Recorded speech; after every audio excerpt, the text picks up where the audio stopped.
Now with the fallout over Prince Harry's memoir Spare, where he makes blistering claims about the royal family and the British press. Foreign correspondent James Longman is outside Buckingham Palace with the latest. Good morning, James.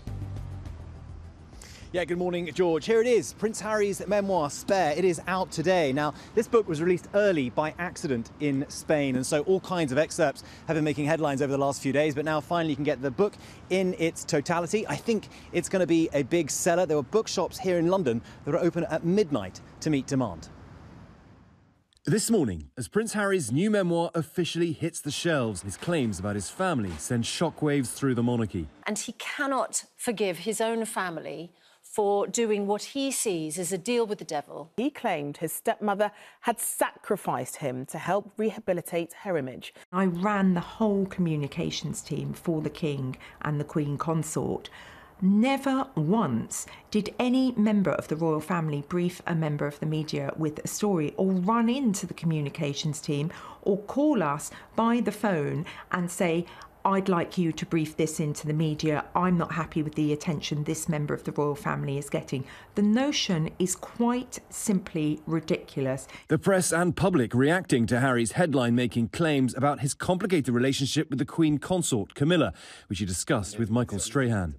When your father married Camilla, you wrote, I had complex feelings about gaining a step-parent who I thought had recently sacrificed me on her personal PR altar.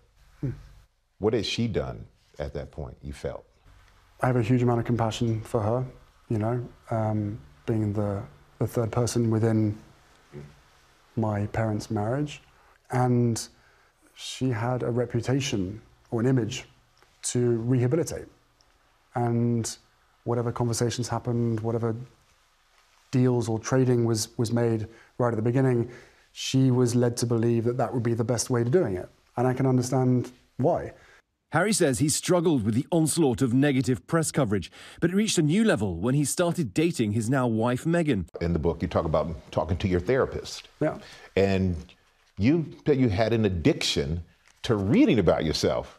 Have you fixed that addiction? I have fixed that addiction. And actually, the majority of what I was reading wasn't about myself, it was about my wife or my girlfriend at the time, because I was gobsmacked. And hands up, naive to the bigotry and the cronyism within the British tabloids at the time. And it was a real education for me, where it became very personal for me, other than the fact that this was my girlfriend they were writing about, was the realization that the way that they speak about her and the way they treat her is incredibly relatable to everybody else of colour. Harry says headlines like these were examples of the racism Meghan faced, writing it was, quote, dog whistle racism and the glaring, vulgar, in-your-face racism.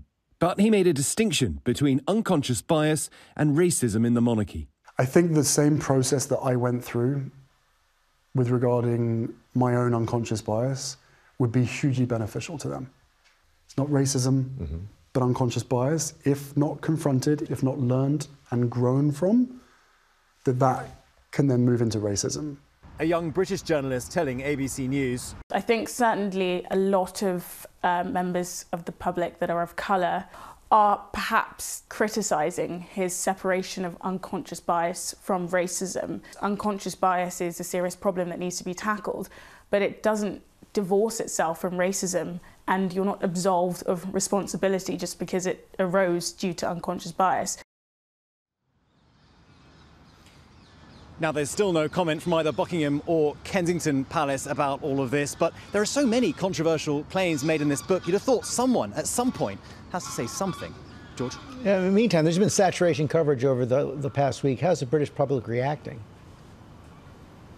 Yeah, there's kind of a level of exhaustion from all of the excerpts that have come out. I think a lot of people do want to hear it from the horse's mouth. They want to get the book to read all of this stuff in its proper context. I think at a certain level, I think it's just exposed yet more divisions in Britain. There is certainly an older part of the population, older generation, who don't want Harry to speak in this way, think it's disrespectful, and the younger generation, Gen Z, I'd say mostly, who welcome this. If you just look online, on Twitter, on social media, a lot of people are of a younger generation just want to hear what Harry has to say. The establishment in many ways in Britain has come out against this, but they do want to hear from Harry. The question is, how much more of Harry do people want to hear? And we know he's giving more interviews, so I think it's just going to get more backlash from those who don't want to hear any more of this, and more support from those who just love Harry and Meghan. Guys. Okay, James, thanks very much. Well, hey there, GMA fans. Robin Roberts here. Thanks for checking out our YouTube channel. Lots of great stuff here. So go on, click the subscribe button right over here to get more of awesome videos and content from GMA every day, anytime. We thank you for watching, and we'll see you in the morning on GMA.